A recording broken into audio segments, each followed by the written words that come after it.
What's going on, everybody, and welcome back to Comic Breakdown. In this video, we're picking up with Green Lantern issue number 24, and our story is broken off into two separate directions. We have Kyle Rayner and his team. They're headed to a very desolate part of the universe, while they try to uncover the Starbreaker Corps' secrets, the amassing forces that are coming for them. Down on Earth, we have Hal Jordan and we have Carol, our Green Lantern and Star Sapphire. And we see that Carol is truly coming into her own, learning her abilities, learning how to wield this, truly learning how to become a hero. And though the Lantern Corps would wish for the day that wars have ended for them, there is no peace for a Green Lantern. With that being said, let's dive into this breakdown. Alright gang, so we're picking up in Coast City. We pick up with Hal Jordan and Carol taking down some bad guys. And in the process, we see that Star Sapphire's really coming into her own. She's only got a handful of really good constructs that she's learned to create, but she's getting there. And she's also apologizing to Hal. You know, now that she's a hero, now that she is so busy doing all of this, she's finally starting to understand what it is to be a lantern. Why it is he always had to fly off, saving the world. It was always a sacrifice, but it was a good sacrifice. As the two of them head off to go put these guys into jail, we pick up on the Interceptor. We pick up with Kyle Rayner and his team. And I also love that they immediately answer our question that we have been asking. Is Kyle Rayner a White Lantern still? And our answer is yes-ish. He has to use willpower to keep all those emotions in check.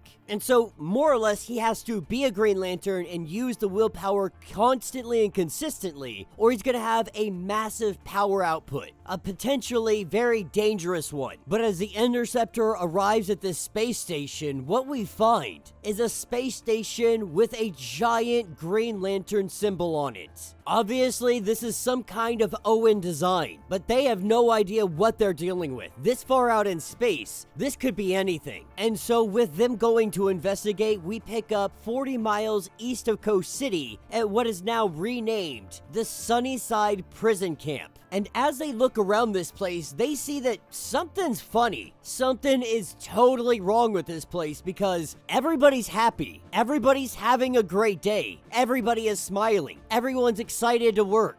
Immediately, both of them, they pick this up. Like, obviously, something is going on here. Something is wrong here. We got to investigate. Now, on the surface, this place looks fine. Everyone's happy. Everyone's painting. Everyone's cleaning, playing games, high-fiving each other. It's just good old boys having some fun. But Star Sapphire, she can feel something going on with the emotional spectrum here. She's not really sure what it is, but they go in to investigate. They find their way down a staircase. And as they make their way down here, what they find is a doctor and an axolotl. His name is Happy. This is what takes us over to the far reaches of deep space. Following these corridors, it leads Kyle Rayner and his team to a giant tube of green energy. And whatever this thing is, it's causing Kyle's powers to just go all over the place. And Connor at first, he's like, maybe that's a good thing. Maybe we can harness this somehow and superpower the core. Use it against the Starbreakers. But this is when they run into an enemy. This is where they run into the Manhunters. With the Manhunters deploying, we pick back up on Earth.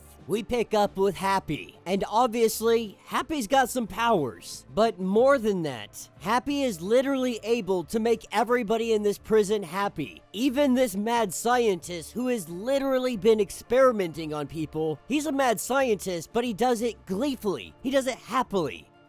Last year, when they brought in the criminal known as Steel Fury, he wore a particular piece of armor. He was able to use that to create an interesting refracting prism. But before he used it on him, he used it on Happy. And then Happy started to glow. And he kept glowing. Ever since then, everything has changed around here. Everybody is simply happy. Now, Hal and them, they recognize that this is another piece of the fractured spectrum, just like Nathan. So when Hal goes to grab Happy, when they go to get him out of here, that's when the doctor explodes. we see everybody in this prison go straight orange. In a matter of seconds, they find themselves surrounded. Now they are fighting for their lives. This is when the unexpected happens, though. In the midst of this battle, Star Sapphire grabs hold of Happy, and in doing so, the two of them touching, it sends a surge through the prison, and it knocks everybody out. Everybody that was affected by the spectrum. It's almost as if Happy's and her energies canceled each other out. This means if we can use him to cancel other emotions out, we have something that can stop all these little flare-ups from happening. Now, as they put the doctor in jail, the whole prison gets back in order. We pick up with Kyle Rayner. They are currently battling for their lives against the Manhunters. And they know that these Manhunters, they gotta be powered by the cylinder. This is where our thief gets the idea to throw the Philosopher's Stone at it. Now, Kyle had said he wanted to shut it down, not blow it up. But with this crack in this cylinder, we see the Manhunters, they start powering down. All this green energy, it starts flowing out of here. It starts headed to the Interceptor. And inside the Interceptor, we see something begin to form. It tells the Lanterns that its energy, it was lost in the universe for some time. That was until it was able to find a suitable home in this ancient Owen satellite. What it didn't know is that its presence would activate the Manhunters. But when she sensed the Interceptor, the ship that brought her to life, she had to summon it here. We have the return of Aya, and she is grateful to be home. That is where this issue will end. So let me know what you guys think down in the comments. Now, this is a nice little turn of events. Now, for those that don't know, she's kind of like a artificial intelligence. I think she originally started in the animated series. If I'm not